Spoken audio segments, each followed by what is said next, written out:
Okay.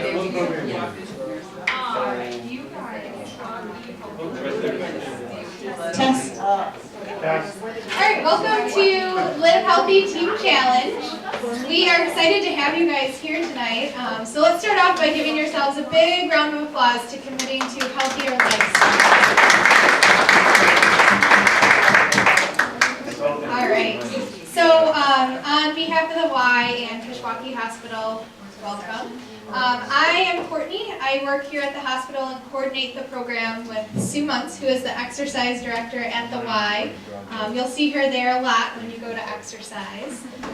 And we are going to start off today by going over the contents of your folder. So Sue's going to walk you through that. I am going to try to stay right here. We are taping for the third shift people or whoever can't make it. So they'll be able to hear it as well. If the coaches would kind of stand up, we'll introduce them. Jamie's over there. Rebecca is there, ponytail, Carrie, blonde, Sarah right here, and Jen there. Anyway, okay, so you all got this. And so we'd like you to bring it back every Monday. And you will get weighed. If you forget it, it's not that big of a deal. We can write it down on a piece of paper. You were given a number.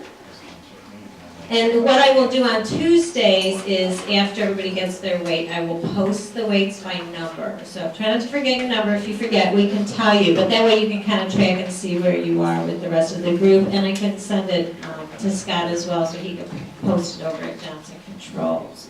Now, you don't have to get weighed every week. If you want to, be sneaky, some people do that. Won't get weighed till the very end. But we encourage you. It is kind of good to get weighed each week, just so you can kind of track and see how you're doing. It kind of just stay on track. Then we have a medical form and a waiver. We'd like you to fill those out and give them to your coach. Again, if you forgot them today, you can bring them to the Y when you work out. Just make sure they get those and make sure there's emergency contact on the bottom of that house reading form. I know nothing's going to happen to anybody. You do need an emergency contact. And then you should have gotten one of these little cards if you're not a YMCA member. So when you come in, you just scan it. And for the next 8 weeks, you will be a Y member. That means you use all the facilities, you go all the classes. We open at 5 a.m. and close at 10 p.m., so there's no excuse not to come.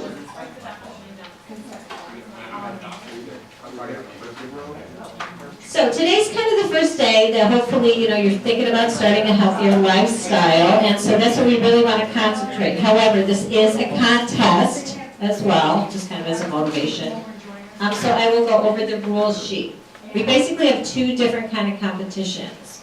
One is the top male and female who lose the most amount of weight by percent body fat, like they do with Biggest Loser, will win a year membership to the Y. So we're doing that for the community members and also Johnson Control. So 2 of you should be able to win a year membership. But we also want everyone to participate, so we have a team participation competition as well. And those are just based on points for participating, not on weight at all. So you will get 1 point for coming to the Monday night meetings and presentations. You get 1 point for going to the workout at the Y, and you can get 1 point for doing a diet walk. Most studies show you'll be more successful if you do a diet walk, and so that's why we wanted to do one. At least 2 a week, hopefully 1 during the week and 1 on the weekend. We usually tend to get a little differently on the weekend. And you can do that a few different ways, and Courtney will talk about that later. So it's just really a good idea, because then you can see how much protein you're getting. If you're getting too much, it's not good for you, or if you're not getting enough, and that's why you're not building any muscle. And also, how much carbohydrates and stuff. So keeping a dialogue is really important. And then there's a page on the amenities that the Y has. We have 2 swimming pools, we have 2 workout rooms, we have a satellite at Varsity Y, the Huntley Middle School, so we actually have another pool there as well. We have 100 classes a week, so I really encourage you to try everything. You're bound to find something you like.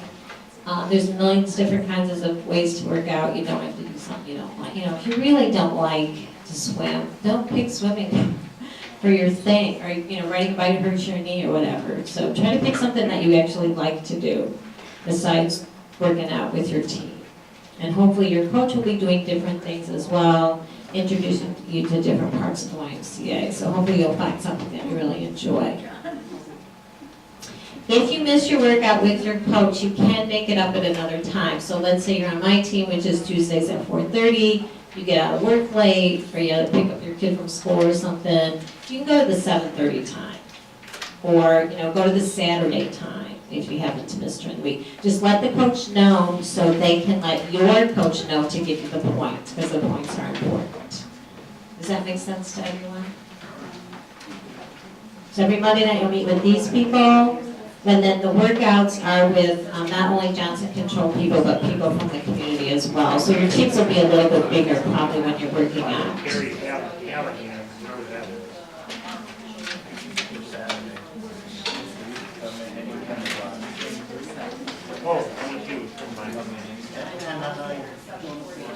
I got it. And then there's a list of all the classes that the YMCA has. Really encourage you. It's just more fun to work out in a group. Once you have somebody telling you what to do, so you don't have to figure it out yourself. We have all different kinds of classes, all different fitness levels. So hopefully, again, you'll find something that you like. I encourage you to try them all. Yes, I actually teach a yoga class myself. So Courtney's going to come now and talk about the dialogues. Courtney? Any questions about any of that stuff, though?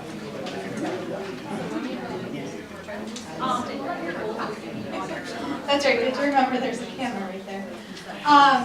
So as far as tracking goes, like Sue said, we want you to track at least 2 days a week, and that's 2 full days, because it really doesn't help you much if you're tracking breakfast and nothing else, because you can be a little dishonest that way. So make sure you're tracking at least the full day, 2 days. And however you want to track is up to you. So we provided you in your folder with a Live Healthy tracker. There's room for food and exercise. You could also just use a plain old notebook, or you can use a website. We recommend MyFitnessPal. It is a free website, and I will just show you briefly what it looks like. Does anyone use MyFitnessPal currently? Got a couple people? I've had it for like 3 years. Yeah, I've been using it for the last couple weeks. All right, well, that's good that you have it. So what you do is, in the back of your folder, there's instructions, but you log into myfitnesspal.com. Since most of you don't have access to it right now, you'll just create a login name. There was a question earlier tonight if you need to use your Facebook login, and you don't. You can just use your email address and then create a login name. So since I already have one, I'll just sign in. Can you tell us again, what is MyFitnessPal again? What is it exactly? It's a diet and exercise, or a food and exercise tracker. So you can enter all of your food, all of your exercise. Good time to forget my password. You can also get it on your cell phone. Hang on, I can't talk and type. Let's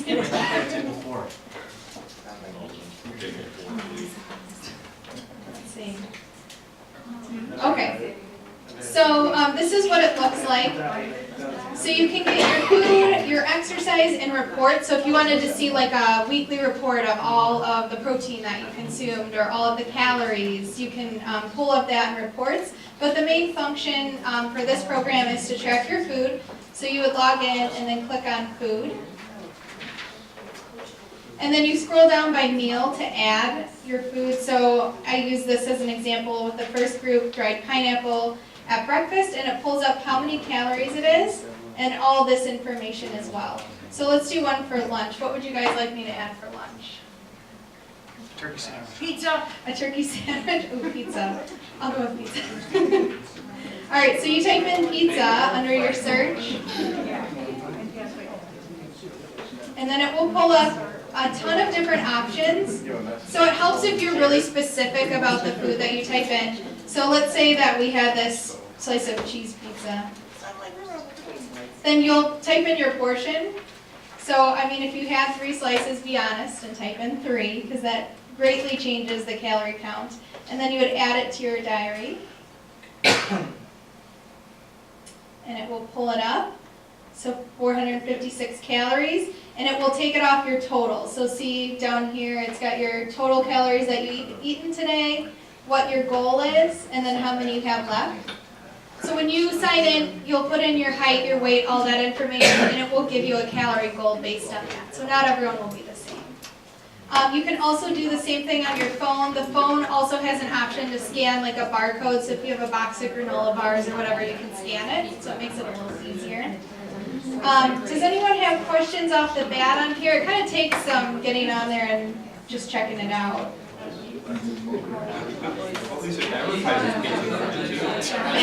Yeah, I guess so. It does advertise pizza when you type in pizza. It's smart. All right, so basically, as long as you're tracking 2 days a week, you'll get a point for it. So, the other thing is you can print out a hard copy of your FitnessPal journal, or you can allow your coach access to it to look on it online. So if you're interested in that, just ask your coach, and they can talk to you about it. She knows me already. Questions? All right, so we're really fortunate to have some past winners of the program and some really inspiring other weight loss stories with us tonight. So I will welcome Grant to come on up and speak to you. And he was our male winner of the program last year.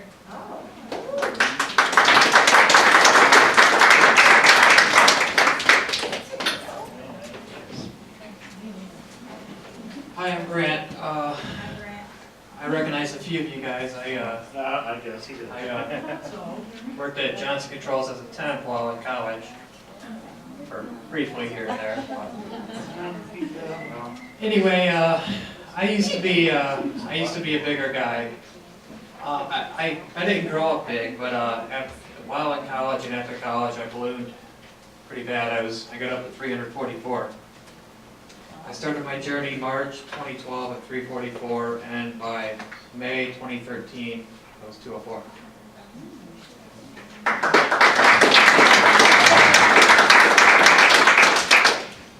I don't have any real secret, just consistent diet, exercise, and sleep. I did a lot of experimenting. Sometimes you'll do one thing or the other thing, and it wasn't really working out for me, but once I started doing all 3 together, I was seeing consistent results, and I just kept building on them from there. When I was bigger, I had a really hard time doing a lot of exercise, so I just started walking a mile a day. Just a mile a day, and eventually I got up to 2 and to 3 and to 4. And it got to the point where I could get up to 8 miles a day walking, and then go to the Y and do cardio and weights and everything else. So mainly I just want to say, figure out what works for you, experiment what worked for me might not work for you. Everybody's different. And then once you do figure it out, just work at it and be consistent. The results you'll get don't really be worth it. I'm a changed man. I was going down a bad road, and I'm really glad I changed my life around while I had the opportunity to do it. So I don't really know what else to say. I don't have any prepared remarks. Any questions? Did you work out every day, Grant, to lose this weight? Every single day? No, once a month. Yeah, I did every day, even on rest days. I would do active rest, and even walking. Walking is simple, and just walk a mile or 2. Especially after this terrible winter, I know a lot of us want to get out and enjoy the good weather if it ever comes. So, okay, I guess that's it. Thanks. Carrie? Oh, okay.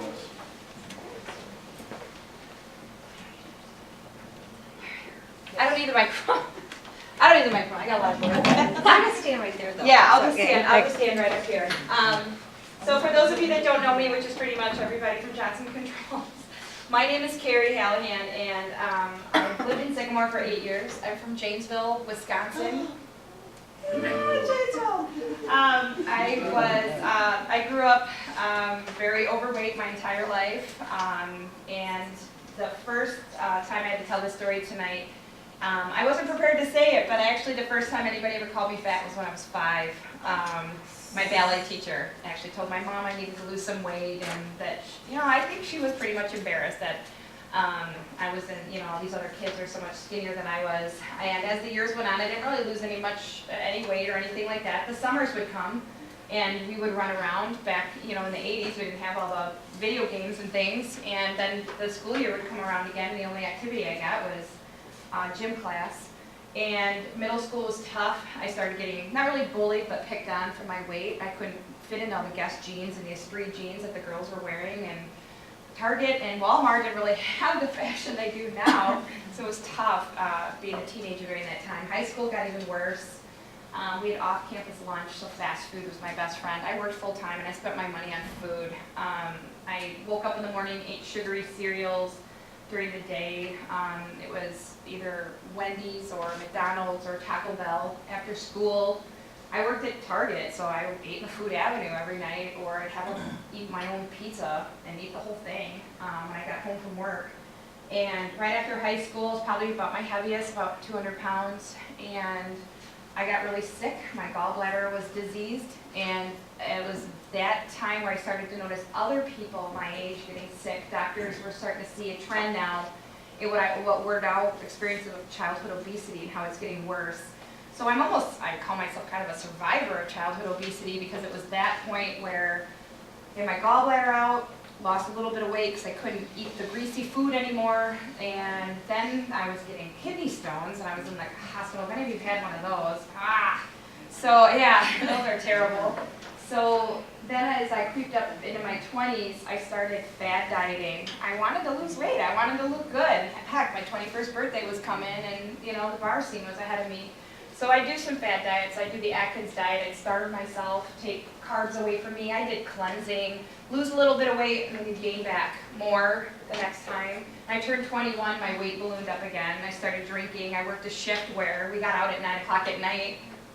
We're single, we made all this money. What we're gonna do? We're gonna drink and have fun. And then that was it. I was just like, starting to really gain a lot more weight. And the company I worked for did have a weight room and a fitness room, and I managed to lose a little bit of weight, and then met my husband in my early 20s, and we decided to get married pretty much right away. And he was an athlete, never knew what it was like to be overweight, kind of guided me in the gym a little bit. I started with some cardio, looked good in the wedding dress, and then we wanted to start our family, and my weight ballooned up right after the wedding.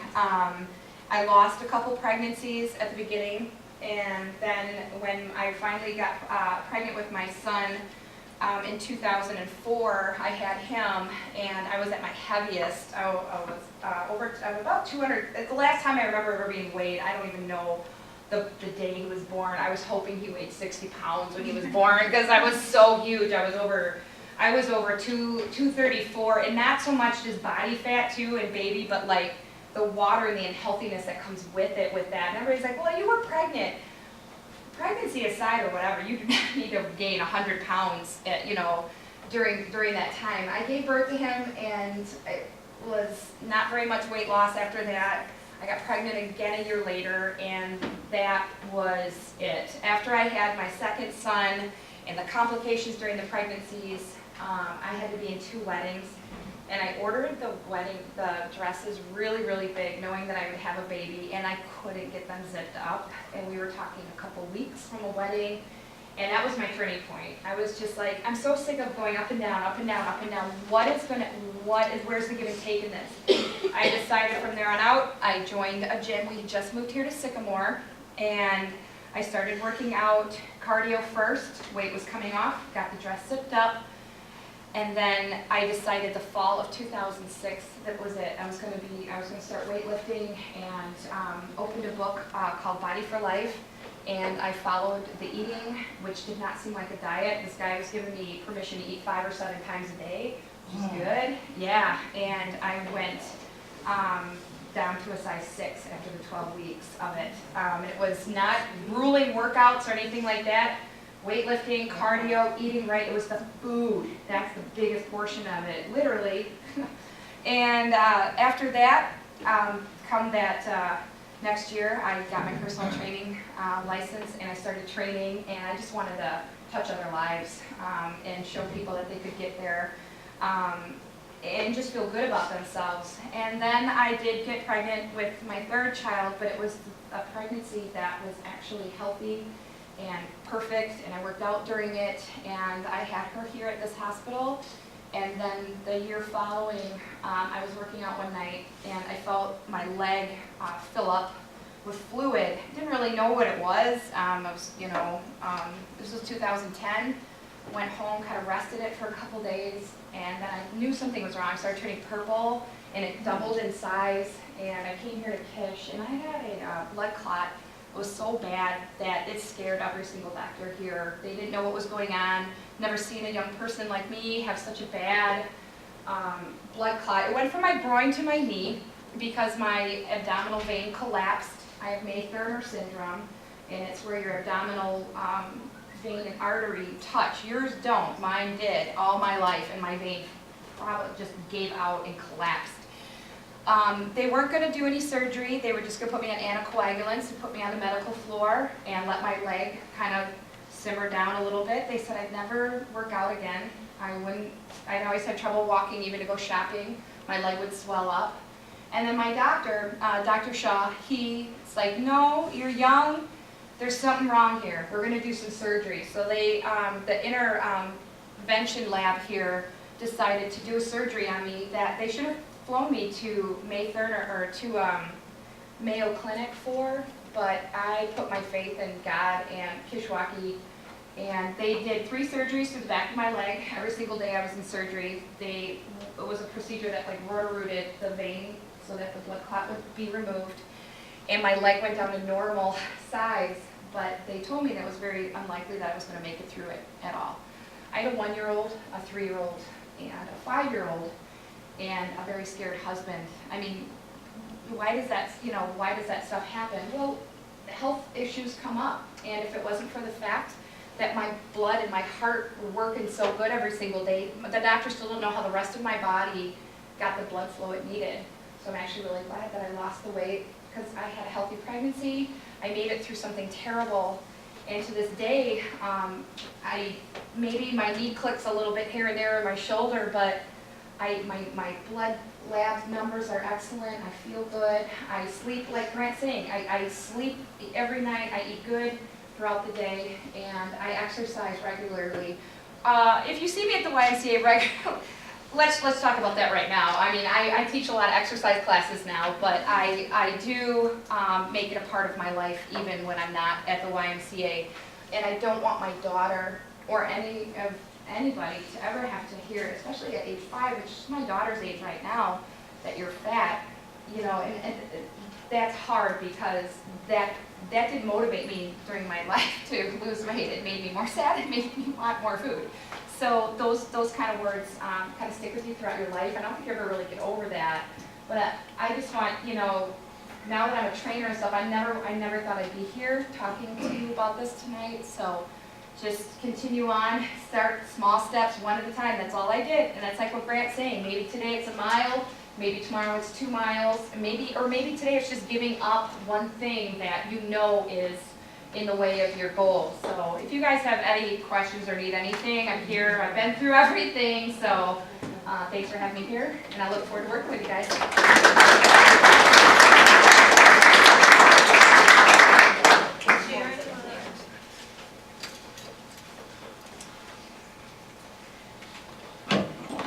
We have one more speaker. I do like Tony. Thank you.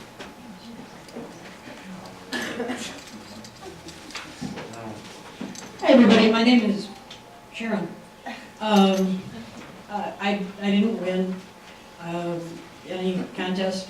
I didn't nearly die, and I'm probably one of the oldest people in the room.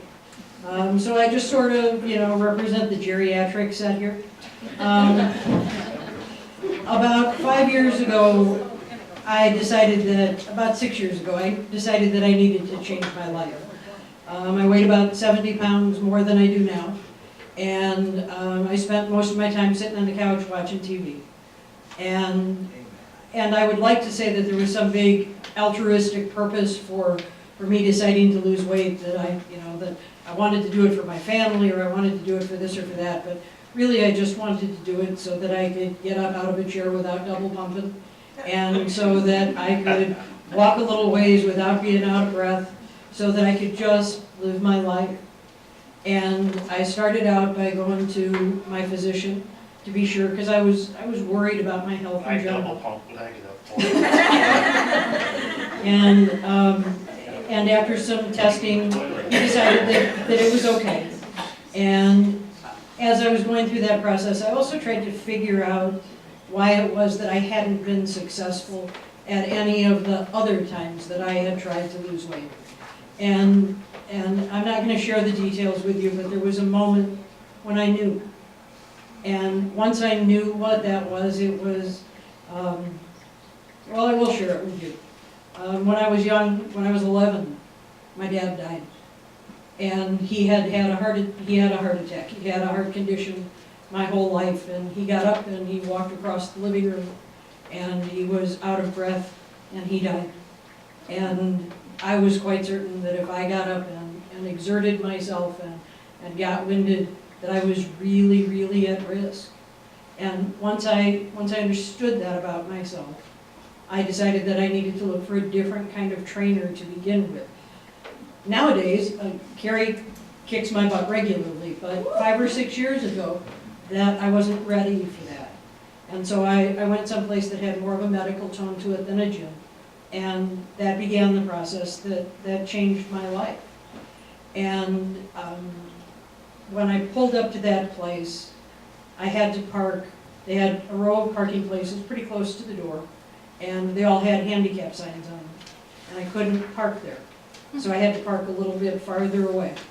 And I was afraid, really honestly afraid, that I wouldn't be able to walk that far. That's how unhealthy and unfit I was. I was there this morning, and I counted how many steps that was. It was 58 steps. So I'm really proud of the fact that to celebrate my 64th birthday in October, I rode my bike 64 miles. So I was trying to think about what I could say that might be valuable to you guys, and it really isn't so much, I don't think, about what I did. It's about the lessons that I learned along the way.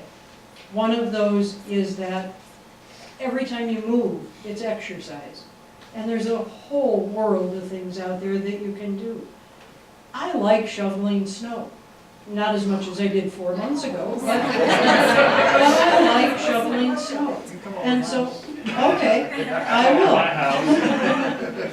And it's fun for me when the neighbor comes across the street, and he's probably in his 40s, and he's a gray-haired old woman shoveling her snow, and he wants to do something nice, and he says, I could use my snowblower and clean your driveway for you, and I'm like, I got it. And that feels good. It feels good when I can run and keep up with my 5-year-old grandson. Because if my life hadn't changed, that wouldn't be the same. I think it's important to remember that this process, no matter where you are when you start, is a marathon, not a sprint. This first part of it is kind of a sprint, because you're going to really be dedicated and really have some short-term goals. But the rest of it is a marathon, because you need to just stick with it. Just keep doing it. It doesn't matter, it didn't matter so much to me whether I lost this many pounds or that many pounds in a week. What mattered to me was that my weight was trending down and my fitness was trending up. And the rest of it was detail, and I just didn't let myself get wrapped up in that. How many of you guys can ride a bike? Me too. I'll come back to that. I'm honestly, I'm kind of thrown by the fact that I'm talking to a bunch of guys, because I had this whole long thing about cookbooks and stuff all planned. And I don't know, maybe you guys all go home and read your cookbooks at night. But one of the things that I've learned lately is that the only time I feel like if I try some new food or substitute this for that in a meal, the only time I feel like I'm being abused for doing that is if I call it a diet. If I look in a cookbook, if I try something new at a restaurant, and I'm just doing it because I want to, well then that's an adventure.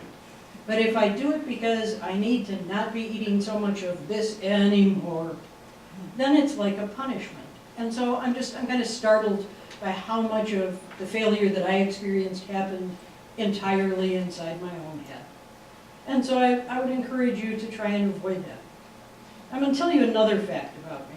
When I was in my 20s, I decided that because my husband had a motorcycle, I needed to have a motorcycle license. As a general rule, people go, when I say that, because I don't look like a motorcycle kind of gal. So I took a motorcycle riding class, and it was like 20 people in an enclosed parking lot. And we were all on motorcycles, and we were all trying really hard not to kill ourselves or anyone else. And when you're driving a car, the hood makes you look farther down the road. When you're driving a motorcycle, you can look right in front of the front wheel. And that's what we all wanted to do. And they kept telling us to lift our eyes. They kept telling us to look to the horizon. They kept telling us to look where we want to go. Now, I don't know what motivates any of you to be here tonight, but something does. And so I'm going to encourage you tonight, because I know you can do this. The reason I know you can do it is because you can ride a bike. The way I learned how to ride a bike was I fell and I got up and I tried again. And I fell and I got up and I tried again. And then one day, it all came together and I was riding a bike. My guess is that you all had that same experience too. So I know that even if you've dieted before, you can do it again and again and again until it all comes together. And so I encourage you tonight to lift your eyes to the horizon, look where you want to go, and let this be the time it all comes together.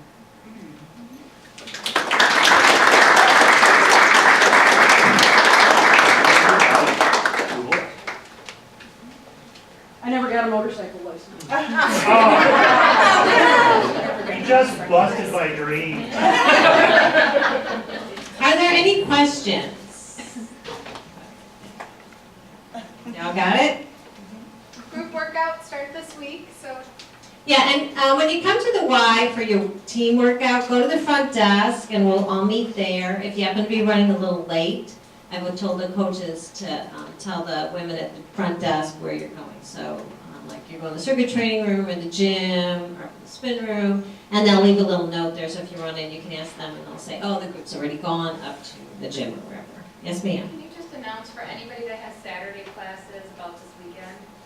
Yeah, so this weekend we have a really big swim meet. It's the last one of the year. So we are going to move the Saturday classes over to the Barb City Y, which is Huntley Middle School. If you're from DeKalb, it's the old DeKalb High School. It's on 4th Street. Does everyone know where that is? And I think we'll send out a general email to everyone, just so you know.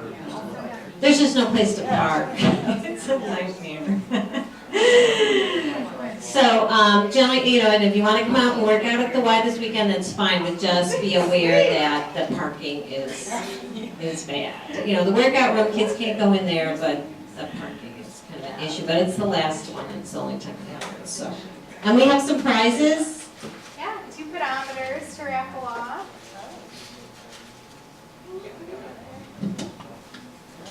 Eric Miller.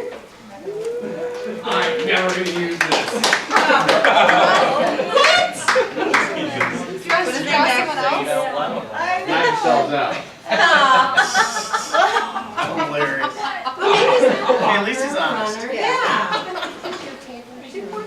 for being honest. Rosa?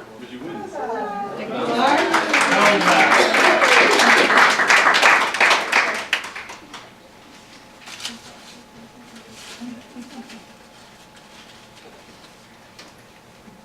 And Tiff Clayton.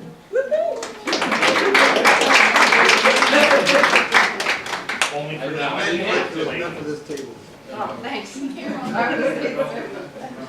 Okay, so thank you again for coming, and please, I'm at the Y all the time. Contact me if you have any questions.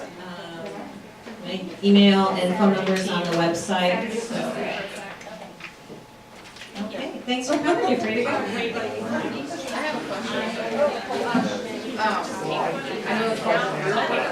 So I'm passing out right now my contact information, my emails, and my name on my business card is on there. Share it, add it, or you can turn it in on paper, whatever. Just a reminder, this Saturday, we will meet at our living all of our other workouts to be able to write those ones on my weekend because I'm here. I'll send out an email reminding everyone what we're talking about tonight, along with an address for the varsity Y. Also, next Monday, I was on here, and there will be someone with laughter diet logs and marketing attendance, but I'll be here for the workout next Saturday. So next Monday is right.